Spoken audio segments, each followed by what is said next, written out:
Welcome to your online coffee break, where we discuss bite-sized topics that inspire, educate, and entertain. Here's your host, a software innovator, award-winning marketer, and astronomy and space buff, Chuck Fields. Hello, thanks so much for joining me today for your online coffee break. Today, I'm thrilled to introduce my special guest, Will Turpin of Collective Soul. Will is a multi-platinum artist and songwriter, and also the bassist for the Atlantic rock band Collective Soul. Will is a member of the Georgia Music Hall of Fame and has spent his life surrounded by all types of music. Collective Soul officially formed in late 1993 and charted an astounding 7 #1 hits and 19 top 40 singles in a 7-year period. To date, they have sold more than 15 million records worldwide and continue to tour worldwide while still producing new material. Online coffee break. Well, thanks so much for joining me today. Really appreciate it. Yeah, man. Glad to be here. Thanks for taking your time, man. It is an honor, man. You are a great musician. Collective Soul is fantastic. How's the tour going right now? It's good. It's really good to get out there, see smiling faces, watch people sing along. You know, live music's the thing here, and for a lot of people in the world, and me included. But it's just good to get back out there and be part of it. Oh, I'm so glad you guys are back out there because, yeah, it's been a big lull with no concerts for a while. And your Blood album is fantastic. I'm loving the songs. I mean, you got Right as Rain, a good place to start. And then I love the way you start, you know, being the bassist, the way you start Over Me. It's just fantastic.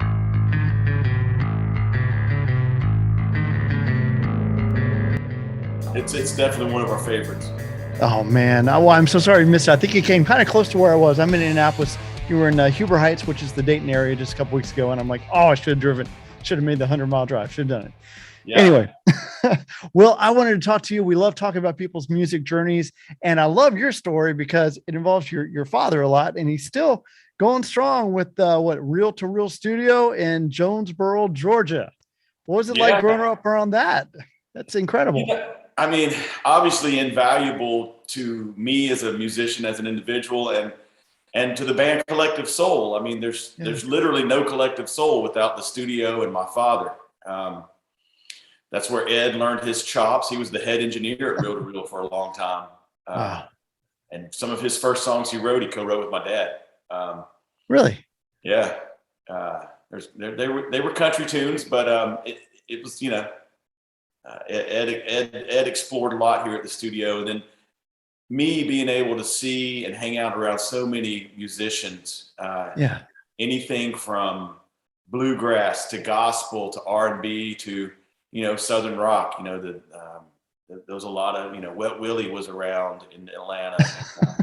38 Special stopped in. Dropping and Crying did some stuff here. Wow. So what was it that you decided, okay, I want to be a part of this creative side of making music?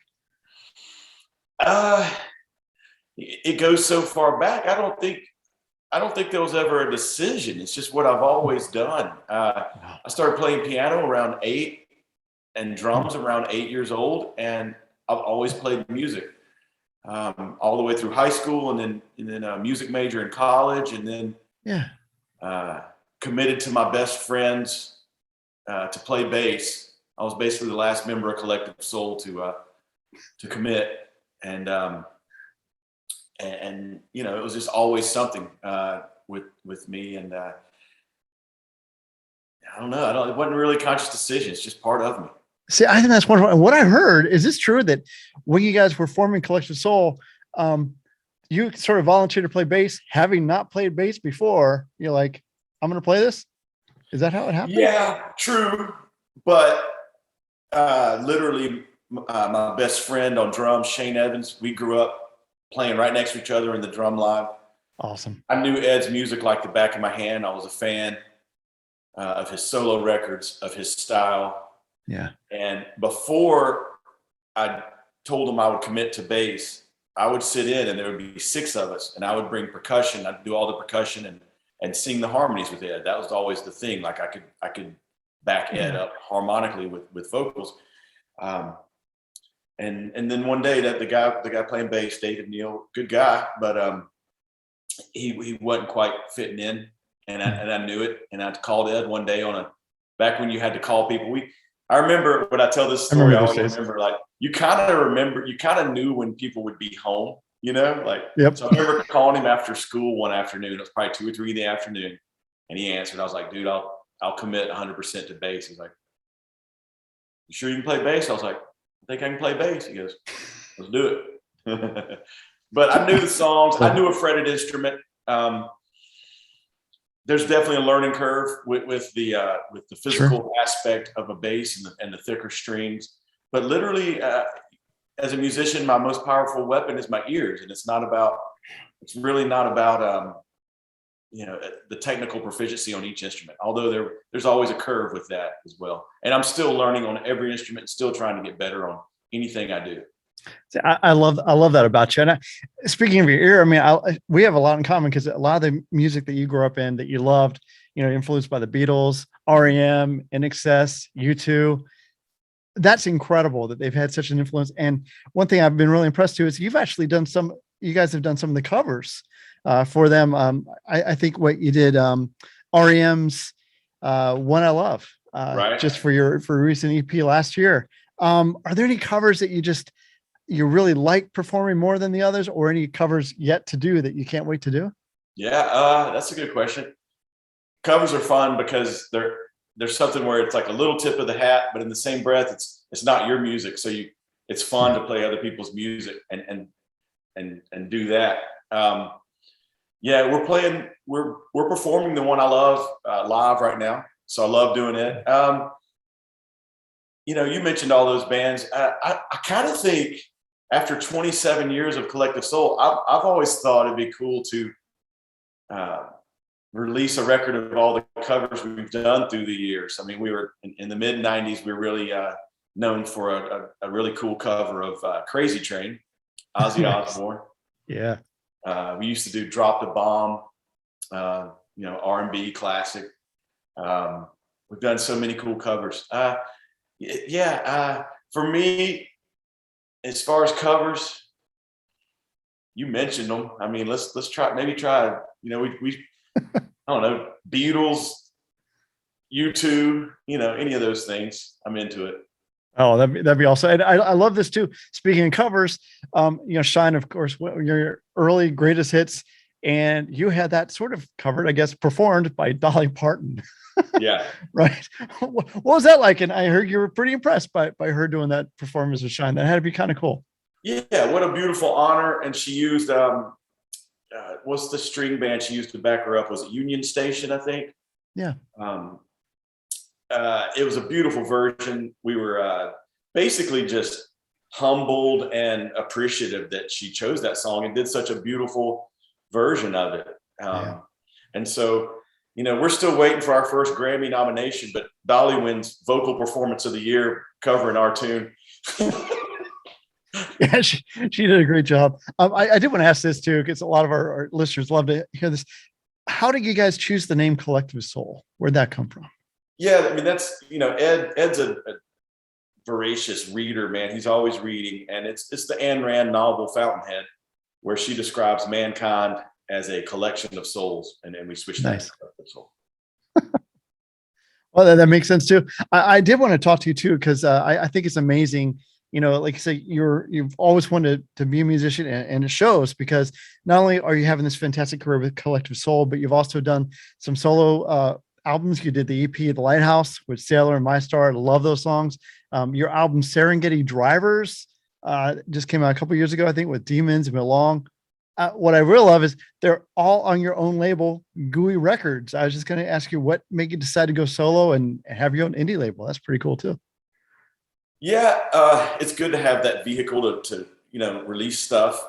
You can have your little label and still partner with people for certain things, because there's obviously the old school systems kind of broke down. So there's lots of partnerships you can find to help promote your records. But that's a whole nother side of me. Like I said, I started off on piano, and so there's a lot of songs that come out with me behind the keyboard, and I feel like they're not necessarily in the Collective Soul vein. And then to be even more clear about what I think is strong about being able to create outside of Collective Soul is is I get to go do that, be creative. And then when I come back to Collective Soul, same thing with Ed and Dean, we all agree with this. When we get to create outside of Collective Soul, when we come back together, it actually makes us stronger as Collective Soul as well. So, but I'm really proud of those solo records. I appreciate it. I'm working on more. I'm here at Reel to Reel today, so maybe I'll get around to working on some of those today.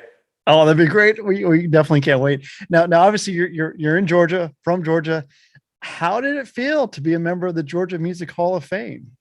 Man, that's a cool club to be a part of.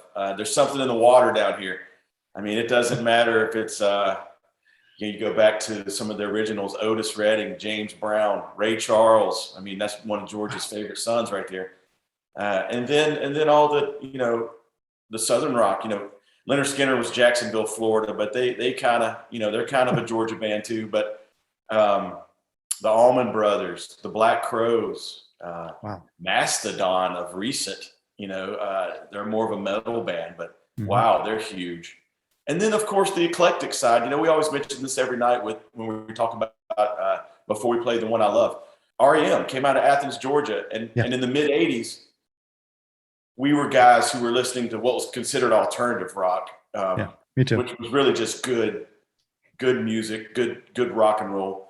But REM was able to show us that you can be whatever you want to and come from Georgia.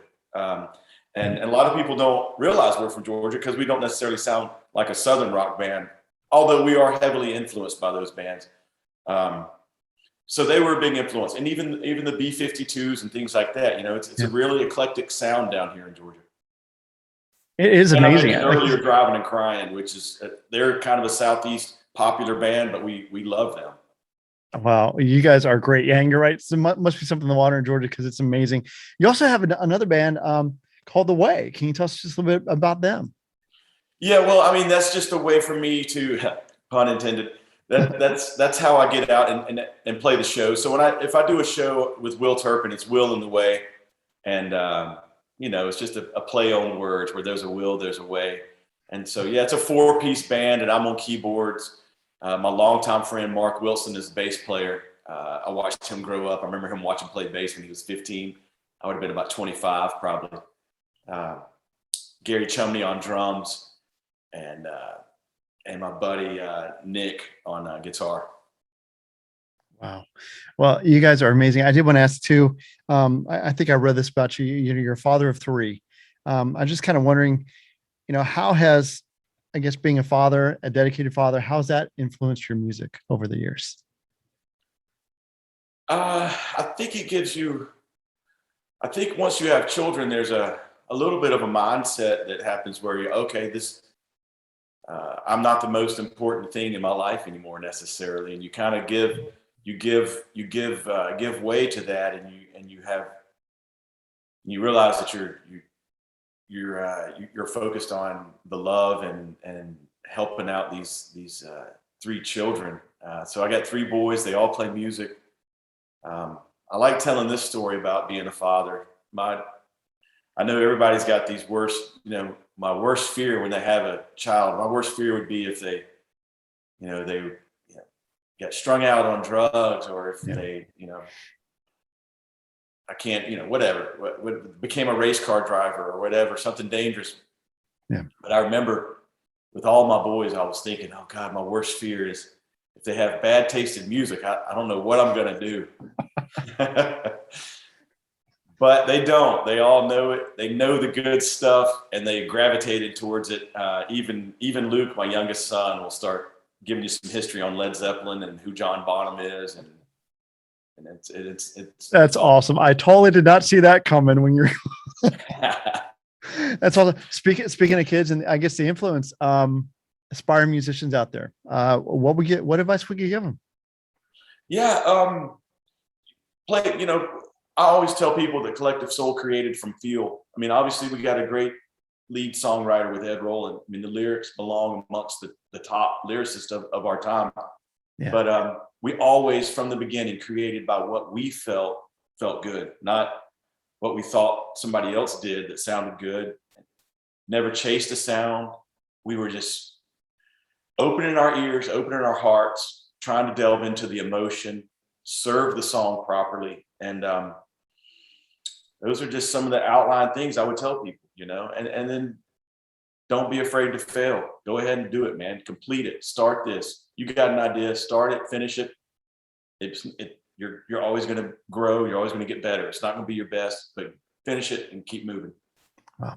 Well, that's great. And again, your music is a test to just how good you are. And just, we want to thank you for your awesome music. Thank you for Collective Soul's awesome music. And just thank you so much for spending time with us today. Really appreciate it. Yeah. Cheers, man. Thank you. It's been fun. Online coffee break. Well, I really enjoyed my conversation with Will today, and I'm loving the new music by Collective Soul and Will's solo music as well. If you'd like to learn more, just go to their website at collectivesoul.com. I want to thank Will for joining me today. I want to thank you for joining us as well. Again, we'd appreciate it if you'd share this episode with a friend. Thanks so much for joining us today. We'll see you next time. God bless.